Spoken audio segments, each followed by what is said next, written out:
Peace at last for Bougainville. Hello, welcome to Signs of the Times. In this edition, we'll bring to you reports of the signing of the peace accord at Arawa. But first, we join Peter Sindra talking to the Prime Minister of Papua New Guinea, Semikere Murauta, live on Karai National Radio. Because we have just signed a Bougainville peace agreement. Under that agreement, incrementally, highest form of autonomy will be transferred to the people and government of Bougainville. We must remember that Bougainville is not an independent country. That agreement and the form of autonomy that Bougainville gets eventually will all be done within the framework of the national constitution and within the framework of Papua New Guinea as a nation. So what we witness today for many of us is really a higher plane of the process of decentralization. And this decentralization, if we do it properly, if we implement properly and works properly for Bougainville, it could be used for other provinces. So I want you to remember that. It's all within the constitution and Papua New Guinea as a nation. Under that, powers will be transferred to Bougainville.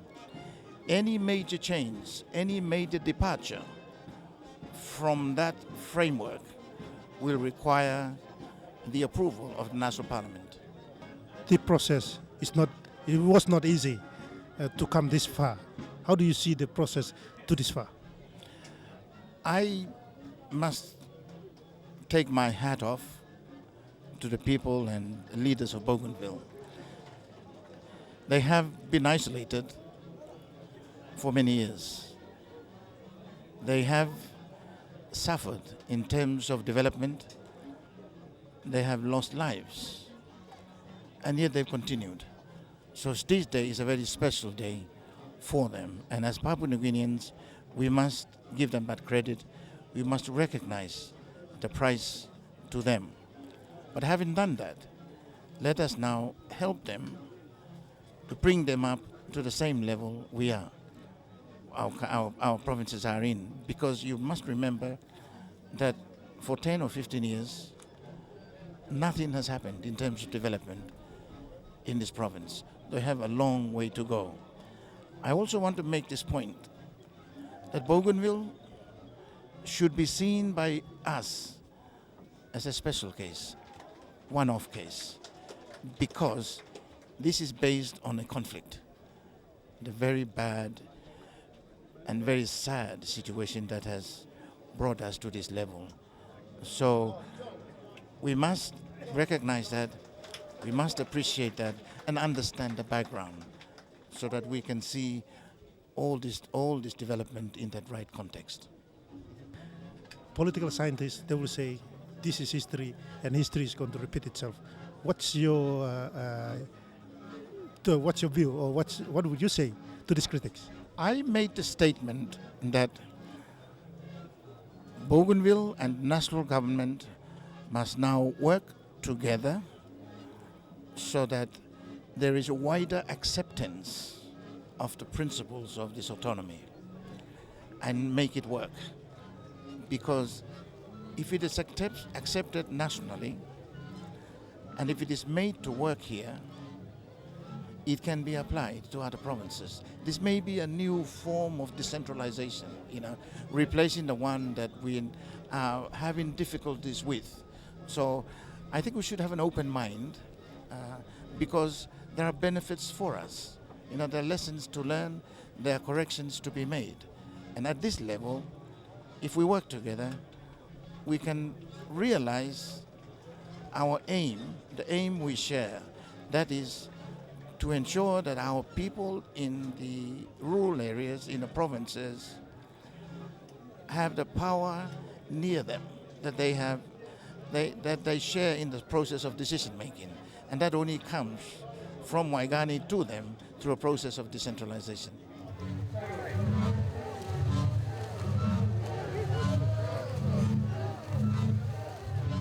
We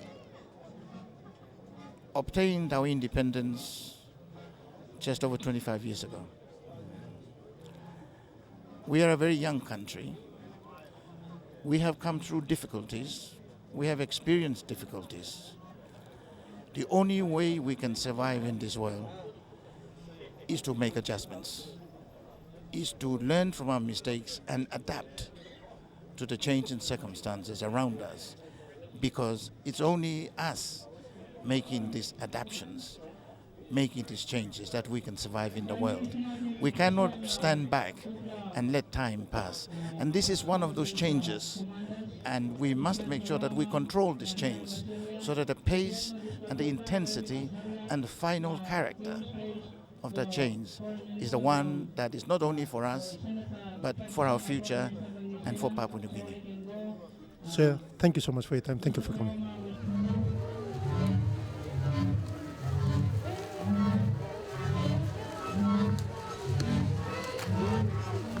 Thursday, the 30th of August 2001, marks an important milestone in the peace process on Bougainville. It was the day the national government and the Bougainville leaders finally signed the comprehensive agreement on the political settlement for Bougainville, as well as the restoration of peace on the island.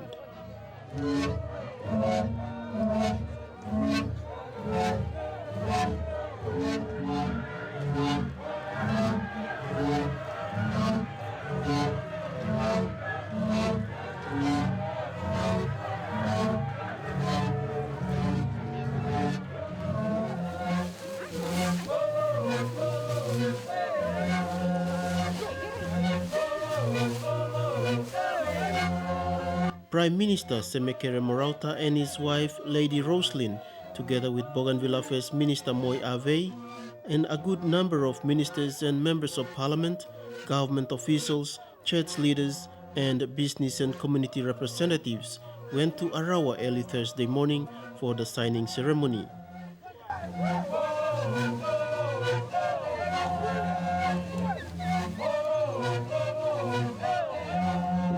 Neighboring countries, New Zealand, Australia, Vanuatu, Fiji, and Solomon Islands were also represented, and a good number of heads of foreign missions in Port Moresby also attended to witness the occasion.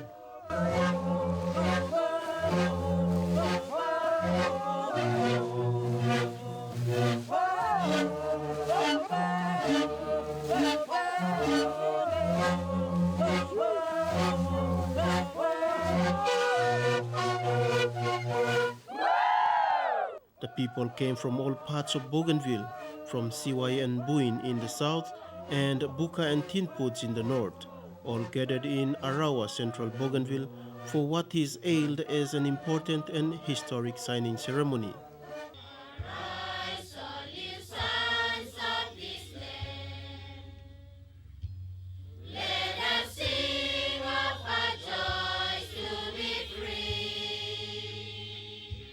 The ceremony formally began with the flag raising, first the national flag with the national anthem sung by the school's children, and the Bougainville provincial anthem accompanied by the hoisting of the provincial flag.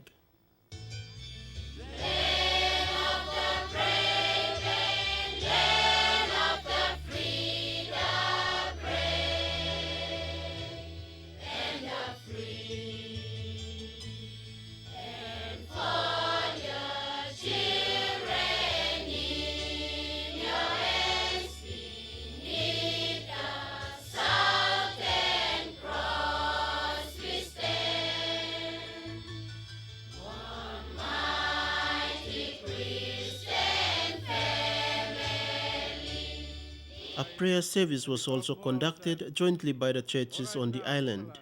Formal hablong ceremony blayumi. Former Chief Ombudsman of PNG, Simon Pentan, was one of the masters of the ceremony. The member for Central Bougainville, Sema Koitai, gave the welcome address as the host MP, while Bougainville Regional MP and Governor John Momis addressed the gathering, describing the signing as a new contract, a new covenant. Today, discerning the signs of the times, we find ourselves in the midst of our people in search of a new identity, an identity that encompasses desirable traditional values, and worthy modern practices which have relevance to the felt needs and aspirations of emerging Bougainville society. Reading the signs of the times by subjecting the problems and their symptoms to structural analysis, we believe we have identified the root causes of the hardships and influences which are impeding the proper development of our people and our country. At this time, our people are going through some of the most difficult times in our history. Whilst some of the problems are due to natural causes, most are man-made and only have ourselves to blame. Despite the circumstances which may not seem to be conducive to a healthy socio-economic and political development, we as a people of faith must rise above the seeming sense of hopelessness and instill hope and confidence in our people. Our vision of our future must be given flesh by the way we think and live. In other words, we live our potentiality as if it is real and actual. And this realization and appreciation of our potential to actualize our dream gives meaning to our human endeavor. The Bougainville Peace Agreement is the embodiment of the kind of vision, of the kind of society we want to create for ourselves. We stand at the threshold of a new political regime, the basis of the new socio-economic order.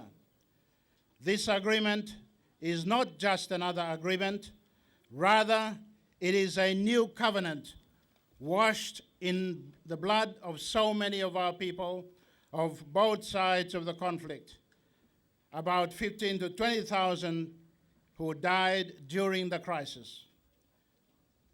Rather, it is a contract that offers a new promise, a new hope to our people who have been structurally and attitudinally marginalized and disempowered.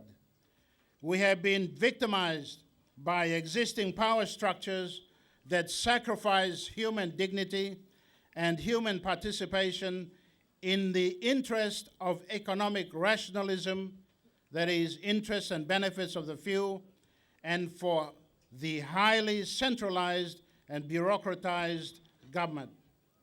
The new Bougainville Peace Agreement offers a new paradigm shift that structurally and institutionally liberates and empowers our people from the syndrome of dependency and powerlessness.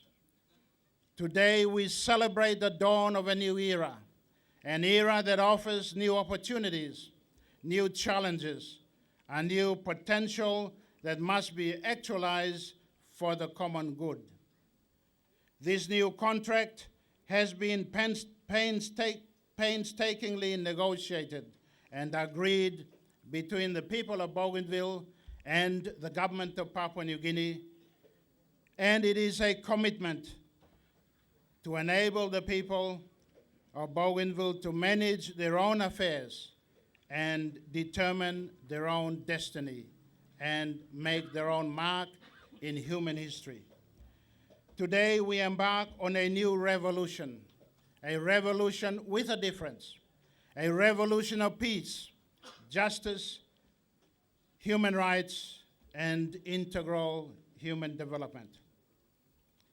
In this revolution, we are called upon to stand up and make a difference in the world, to reject violence, greed, and ignorance, and to espouse peace and human dignity and democracy. The new political regime rejects the concept of unity in uniformity. It promotes unity in diversity in accordance with the principle of subsidiarity, which stipulates that the central government must not usurp the role and responsibilities of the autonomous government and provincial governments. It makes the people of Bougainville active stakeholders with the national government as a partner in the all-important national enterprise of nation building and sovereignty. The parties that negotiated the peace agreement, a typically Melanesian strategy of reaching decisions through means of consultation and consensus. In this way, new positions, different from the original positions of the adversaries, were developed through fermentation of concepts and ideas. Hence, the co-creation we have in the Comprehensive Political Agreement on Referendum, Arms Disposal, and Autonomy. As we celebrate the formal signing of the New Deal, we ought to thank different peoples and organizations for their contributions. On behalf of the people of Bougainville, I, as the governor, wish to formally thank the government of Papua New Guinea, Morauta Ogio government, and the members of parliament and the opposition led by Mr. Bill Skate for their resilience and support in our endeavor to create a new deal for our people. I wish also to thank the country and the governments of Australia, New Zealand, Fiji, Vanuatu, the Solomon Islands, and last but not the least, to thank the United Nations as represented here today by Ambassador Noel Sinclair. I also wish to take this opportunity to thank the churches for their support, both spiritual and moral support, to thank the chiefs, women, ex-combatants, and the people of Bougainville and Papua New Guinea for their tremendous support towards the successful achievement of this historic document. After the signing, we will then embark on an intensive conscientization program to inculcate Christian and democratic principles and values. Instead of resorting to violence, we must resort to democratic means to resolve our differences and our conflicts. We must have policies and strategies to create an egalitarian society in which every man, woman, and child's needs will be met. The success of this epoch-making deal will depend on the partnership and mutual cooperation of the national government and the people of Bougainville. Finally,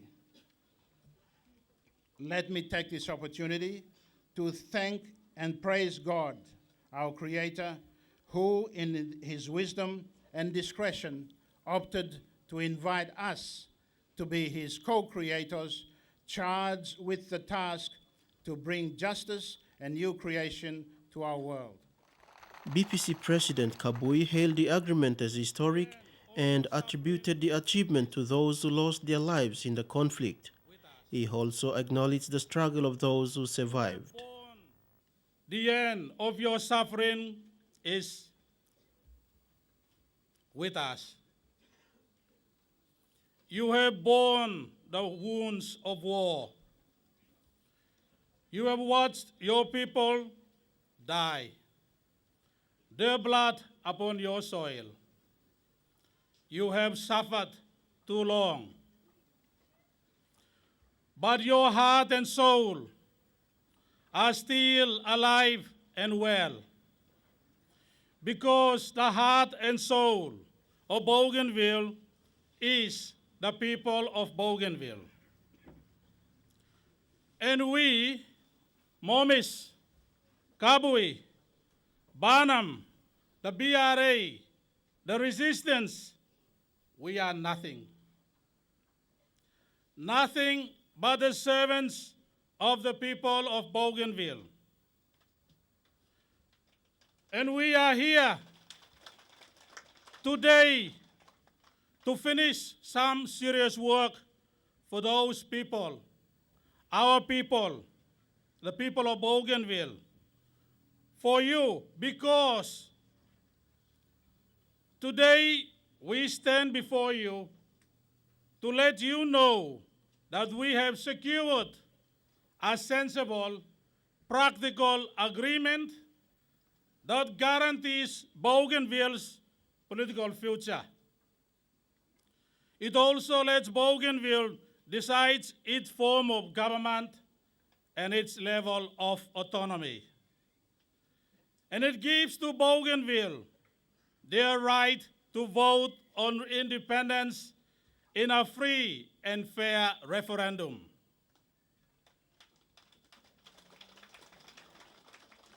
My brothers and sisters, we have come a long way to reach this day, and we have traveled our different roads, some to the bush and the mountains, others to Waigani and other places, and overseas, but most have quietly suffered through the horrors of war. But, Mr. Chairman, all of us have been working towards this day when we could stand together, not as BIG or as BTG, not as resistance or BRA, not as leaders of fighting men, but standing together as Bougainvilleans, united, having finally secured a peace.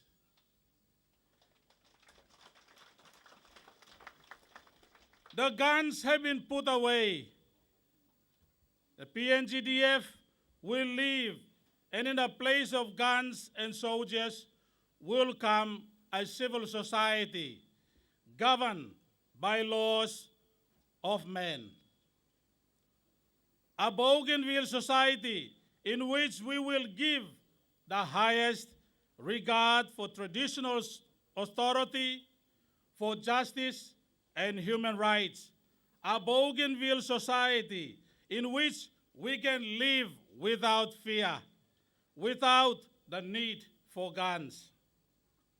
Because, Mr. Chairman, we are absolutely committed to making the transition from the war to peace. All of us, warriors, politicians, and the ordinary people of Bougainville can say today we have reached a milestone in the history of Bougainville. What is important is that we have done it together. But Mr. Chairman, we have done it with the support and assistance of many others. I must thank the Peace Monitoring Group countries, Australia, New Zealand, Fiji, and Vanuatu. Your presence on the ground has given us the security to move on to peace. To Solomon Islands and the Solomon Islands Christian Association, you have always been willing friends to Bougainville. The United Nations and the Ambassador Sinclair and the PMG commanders and your men, we thank you for your assistance and guidance. To UNPO and the World Council of Churches, you held our hands at the very start when we needed it most. And to our friends and organizations in Australia and the Pacific and overseas, too many to mention, you gave us hope when it was needed most. To the leaders of Papua New Guinea who accepted that peace through peaceful means was more than just a slogan. To Nick Warner, the High Commissioner of Australia, and Sarah Story of the Australian High Commission, and the Secretary General of the Commonwealth Secretariat, Mr. Don McKinnon, John Hayes, and Nigel Moore from New Zealand, and particularly to Alexander Downer, who developed and negotiated a compromise on referendum when the peace process was floundering. We would not be here today without Mr. Downer's personal intervention. Australia's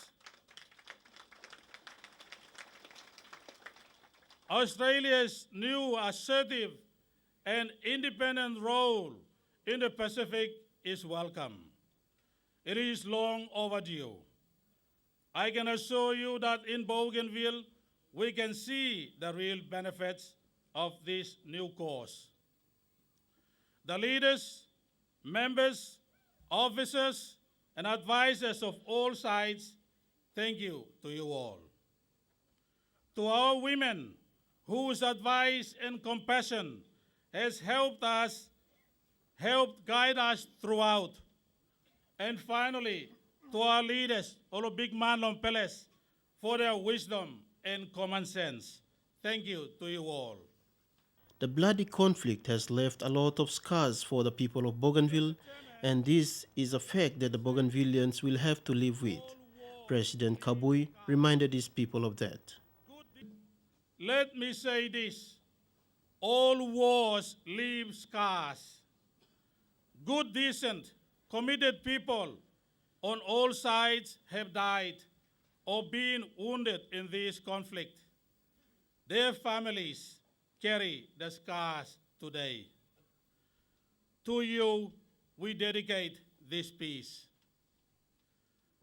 There have been many leaders who have tried this path and found death instead.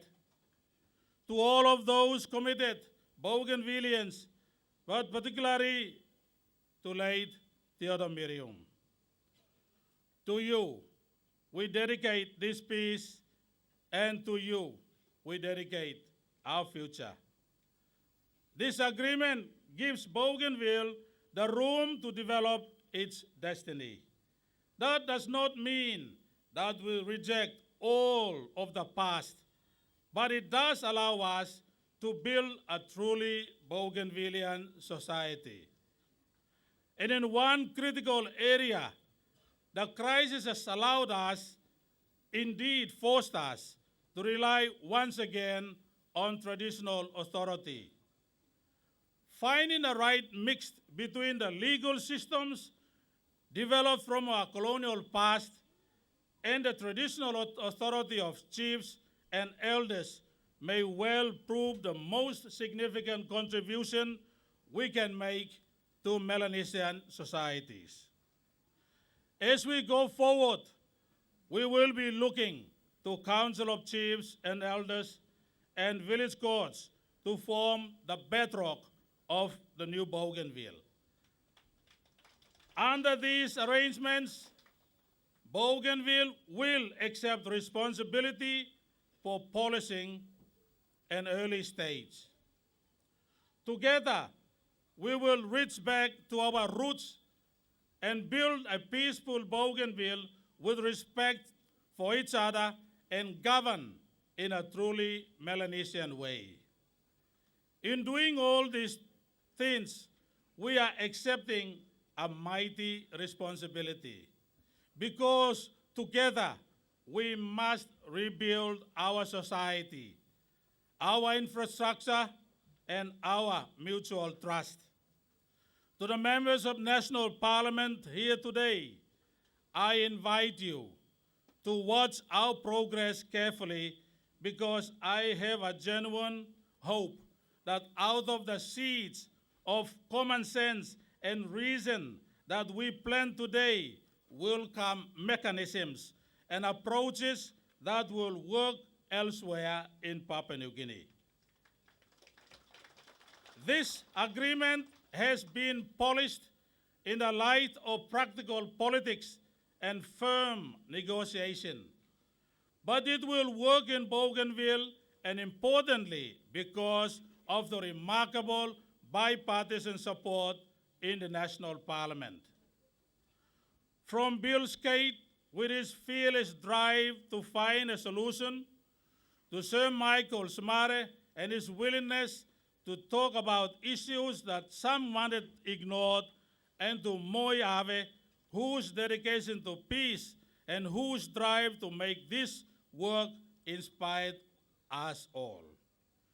Your unity of purpose on this issue must give new hope to Papua New Guinea as it faces the challenges of a changing world. And in particular, I want to thank Mr. Francis Ona. You have challenged us every step of the way. That is your right and your path. I think that you will be proud that your guidance and practical criticism from afar has helped mold this remarkable agreement.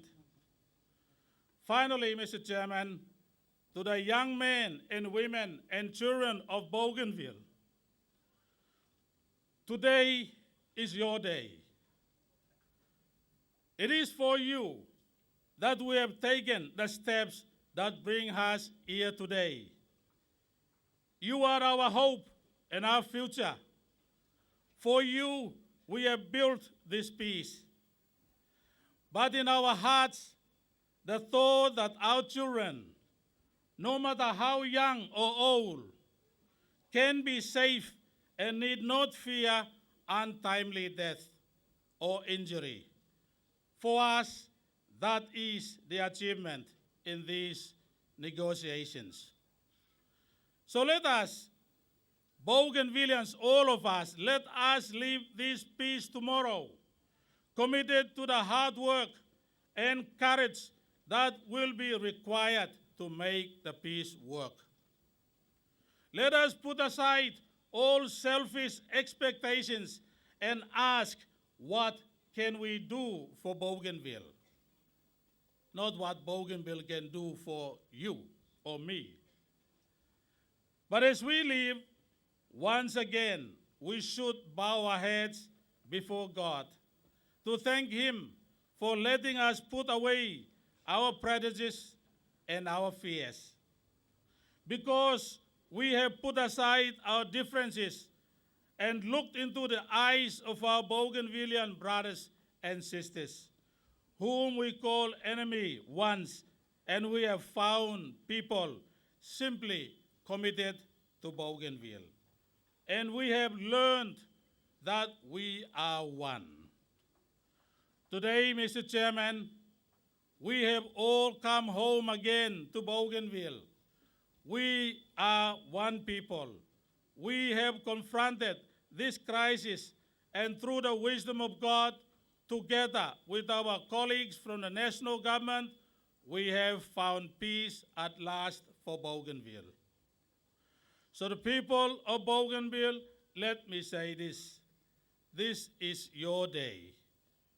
This is your future. My faith in you is absolute. You are the heart and the soul of Bougainville. And today, we deliver Bougainville to your safe hands, our new Bougainville. Together, we will stand guard over this peace. Together, we will build a new Bougainville. The Prime Minister also joined the Bougainville leaders, declaring the occasion as very special for the people of Bougainville. The signing of the agreement, he hoped, will give rise to a new order of lasting peace in Bougainville and to harmonious relations between Bougainville and the rest of Papua New Guinea. Many people have been involved in the evolution of this historic peace occasion. On behalf of Papua New Guineans, I congratulate and thank them.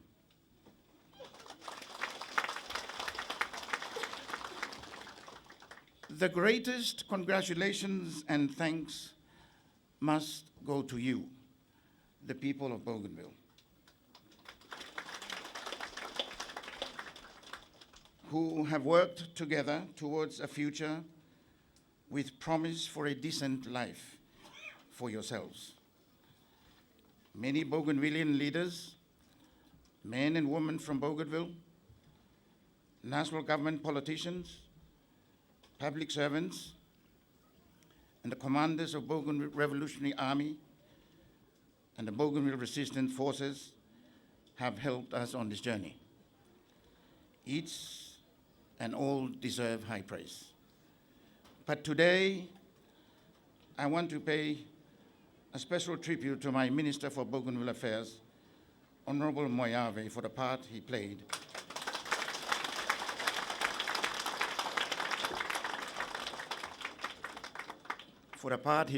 in packaging this agreement. Thank you, Moy.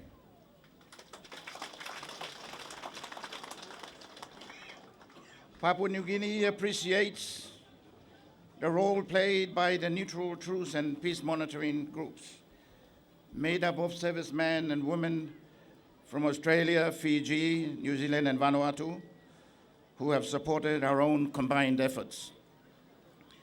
We are similarly grateful for the continuing presence and the role of United Nations Observer Mission.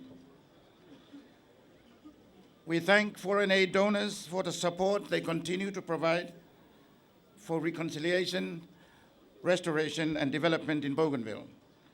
They include Australia, the European Union, Japan, New Zealand, the United Nations Development Programme, as well as church and other non-governmental organizations. We also acknowledge our friends who have contributed to the peace process, including our neighbor, Solomon Islands. I am personally pleased to be with you today. I am pleased because my government has worked successfully with Bougainville leaders to bring into being our joint creation, the agreement that will be signed today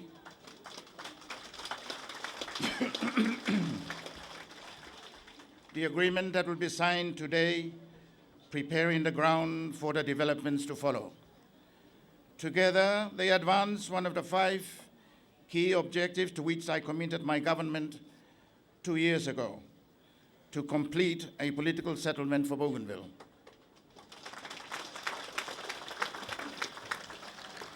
I am proud, despite other differences, Bougainvilleans and other Papua New Guineans have come together to build peace for themselves. Just as many people came together to create the peace agreement, the agreement itself includes provisions that will promote reconciliation among ex-combatants and unite different groups under one political and administrative structure. The reshaping of a previous political order requires a shared vision. We are here today because we have a vision. But vision alone is not enough. The practical aspects must be given the closest attention to produce tangible, beneficial results. Schools, aid posts, and health centers working properly, roads maintained, functioning markets for cocoa, copra, and for other commodities. The challenge for all of us who have taken part in this joint creation will be to cooperate in its implementation. This is the only way for our shared vision to produce real results on the ground in Bougainville. The Prime Minister highlighted that his government is firmly committed to giving priority to reconstruction and development in Bougainville, at the same time being mindful of the interest of other citizens. I therefore appeal to the leaders and the people of Bougainville to maintain the appreciation of the big picture which has allowed us to achieve the Bougainville Peace Agreement. and which must now guide our efforts to realize its potential by implementation. Part of that big picture is a very firmly held view, both in the national parliament and by the people around the country, that effective implementation of the agreed autonomy arrangements, proper restoration of civil authority, and the credibility of the elections to follow will require genuine commitment to weapons disposal. The ex-combatants who took the initiative in developing the basis for the agreed plan now have a unique responsibility and opportunity to help build the mutual confidence required for progress on other fronts by making sure that the agreed weapons disposal plan is implemented as agreed. The Bougainville Peace Agreement was not made in isolation. It was put together by leaders who, like the officials assisting them, live in the real world. Autonomy, too, like other political arrangements in democratic societies, is not simply an end in itself. It is intended to promote common purposes and achieve practical results. It is therefore vital that all of us now turn our attention from political talks to more practical issues of implementation. We must make sure that government at every level does its best to provide the services and infrastructure which improve the lives of the people whom leaders are elected to serve. In the final resort, the success of the autonomous Bougainville government will depend not on political and legal considerations, but on the difference it makes on the ground. The provisions regarding elections, constitutional offices, and other procedures regulating the conduct of public affairs are intended to ensure that the entire set of arrangements for autonomy, both in Bougainville and at the national level, are accountable to the people whom they should serve. The challenge for all of us is to see that these arrangements become a means for improving people's lives. If we think back over the origins of the Bougainville crisis, then it is plain to see that order and peace depend on much more than high-sounding words and political agreements. These truths are acknowledged in the agreement. Leaders on all sides must address those if implementation is to achieve the results for which the leaders and people of Bougainville and national government have worked so hard. In signing the agreement, my government is committing itself to work for wider acceptance and full implementation.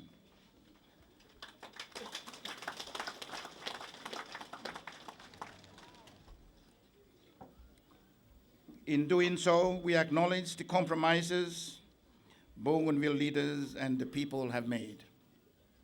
Similarly, we would like Bougainville leaders and the people to recognize the compromises that the rest of Papua New Guinea has made. One of the foundations of the agreement is the way it acknowledges and builds on the rule of law.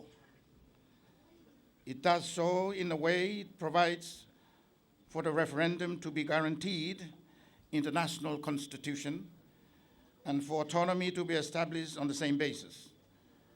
A key element of the constitution is, of course, the authority which national parliament exercises on behalf of the people.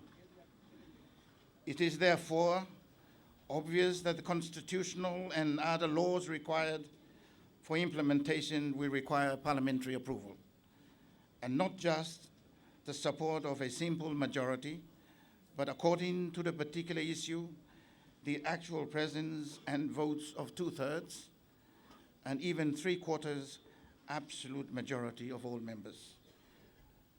No government has ever had such support on its own. Every informed citizen knows just how hard it can be to be sure of the numbers on any particular day. But let me be clear, my government is firmly committed in honoring both the spirit and the letter of the agreement.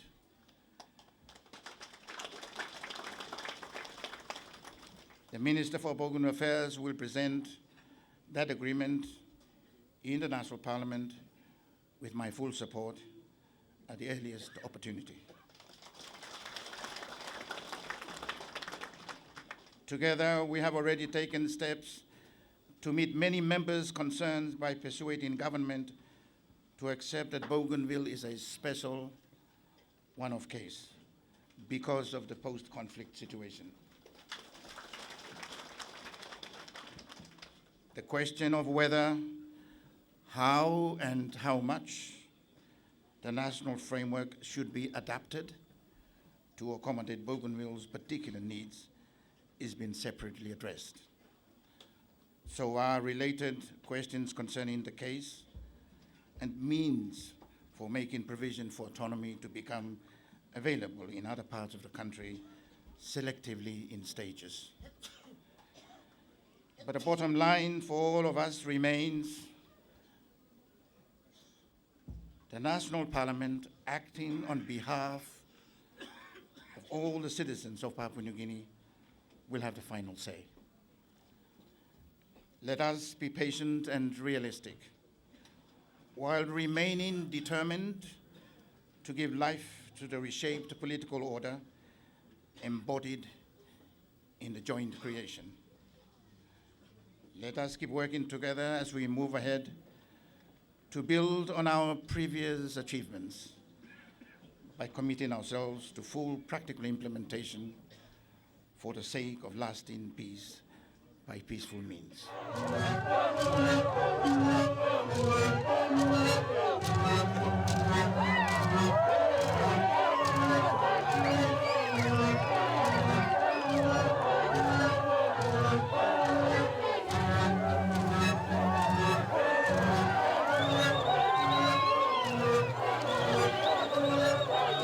And as Governor Momis puts it, the new covenant, the new Bougainville Agreement, was brought to the arena in a covenant box and presented to the leaders.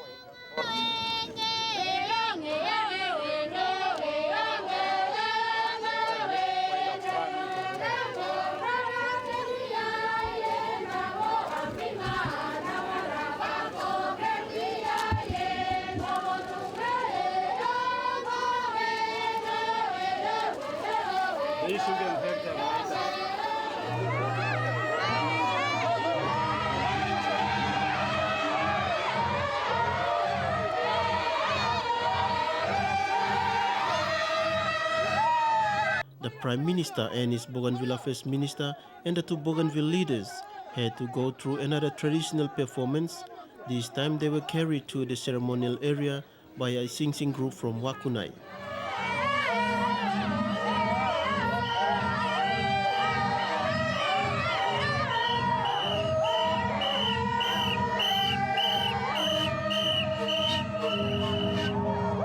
The moment came when the leaders of both sides put pen to paper, sealing the long-awaited and long-negotiated deal.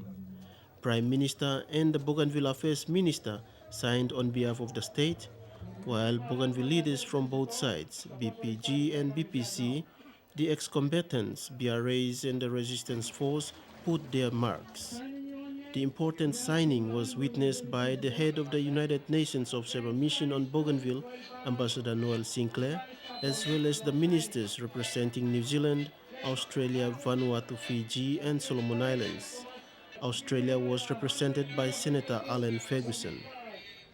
We're pleased that Australia's been able to play a role in supporting and encouraging the parties through this process. When Mr Downer became Foreign Minister for Australia in 1996, he knew that bringing an end to this long-running and bloody conflict was so important. Since then, after many visits to Port Moresby and to Bougainville, he has come to understand the complex issues involved in this conflict. It has been a source of great pride that we've been able to work so constructively with our other partners in the Pacific region, especially Fiji, New Zealand and Vanuatu, and also with the United Nations to further promote peace process through the work of the Peace Monitoring Group. So Ena mana, ena reo, ena iwi, ena hoe wha, tēnā koutou, tēnā koutou, tēnā koutou katoa. New Zealand has also played and is still playing a key role on Bougainville. Its Foreign Minister Phil Goff greeted the gathering in Maori. Leaders of Bougainville and Papua New Guinea, distinguished guests and Bougainvillians, can I say what a delight it is for me to be here today on behalf of the people of New Zealand to celebrate an important moment in your history. New Zealand is 5,000 kilometres away, but the same saltwater, the Pacific that washes the shores of Bougainville and Papua New Guinea, also laps the shores of New Zealand and joins us together in common destiny. The Bougainville leaders were not alone. The agreement was a result of efforts put in by all parties on the island, all for peace and normalcy for the silent majority, especially women and children. Ex-combatants' commitment to the peace process and to the agreement is one that many people on the island have dearly welcomed. The ex-combatants, the BRAs and the resistance force members also want to be recognized as part and parcel of the process. BRA must be given equal opportunity to participate in economic, social and political development process of Bougainville. It is important to acknowledge that BRA is a stakeholder of any peace process and development processes that is to take place on Bougainville. From its original stand for outright independence for Bougainville, BRA has been able to shift to a binding referendum on independence under the pressure from international communities. We therefore expect the same flexibility to our counterparts. I wish to remind everyone present here today and that people of Bougainville are free to choose their leaders democratically, unlike other places where military often takes control in the aftermath of a conflict such as one Bougainville has been through. The happiness and the joy of the people of Bougainville was obvious in their participation. The Sing Sing groups defied the scourging heat and at times the orders from the officials with their traditional tunes. The signing of the Bougainville Peace Agreement is only the beginning of another process. The national government and the national parliament will have to accommodate the agreement through amendments to the constitution and other relevant laws, while the Bougainville leaders look at how best to implement the deal on the ground. It is the implementation time for all parties in order to realize the conditions and benefits of the agreement.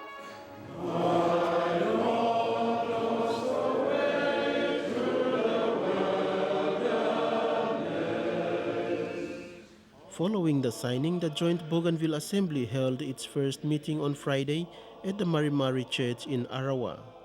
The assembly comprises of Momise's Bougainville Interim Provincial Government and Kabui's Bougainville People's Congress, as well as the commanders of BRA and the Bougainville Resistance Force and representatives of the chiefs and community groups.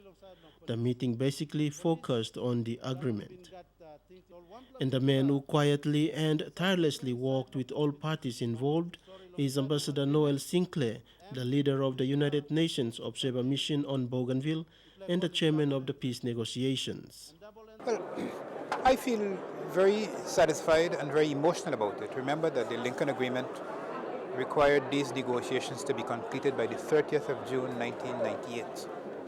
So we are very late. Having been involved in the negotiations at the level of chairman, I know that the process was difficult. It was very difficult. It was very tough. So I'm glad and relieved that we finally came to the point where we could say the negotiations are over and where we could sign a document which marks the final end of the conflict and which served as the basis for the former warring parties to move forward. The spirit of joy and relief was high among all people, in particular the chiefs.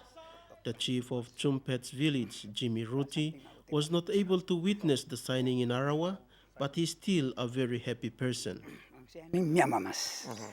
Mi para kan grabe metro walk bola mi para yet can look mi para chip masangapim strong tu gaman ang inset ng press as community na ortes para mi para amamas true rong tes para senim no gaman ni walk ng ponde.